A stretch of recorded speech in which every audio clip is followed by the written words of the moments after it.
by Deepak Dilkash.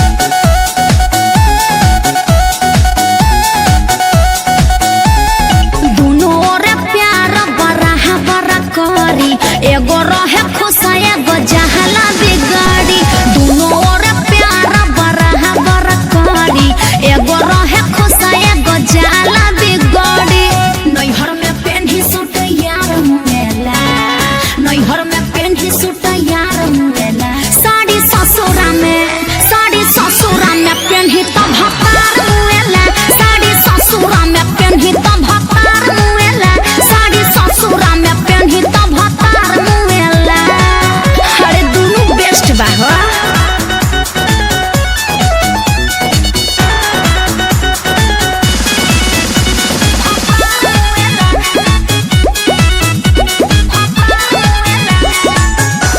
जटे कुली साथी ले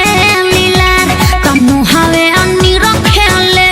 भतार जवठवा रंगी चाटा कार तजाले हो हरिया जटे कुली साथी ले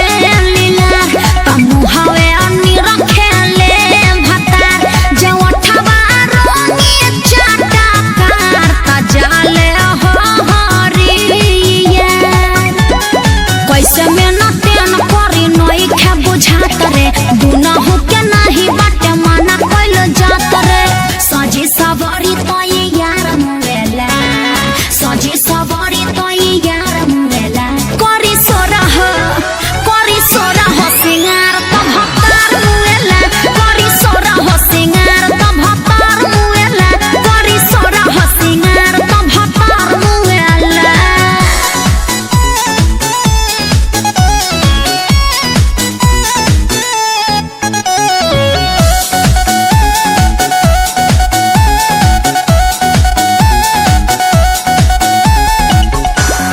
दिलावा दोनों से लागल यही से मनवा बा पागल बीते रतिया जे कर जागल तवनिए जाइल भागल का कहीं बा दिलावा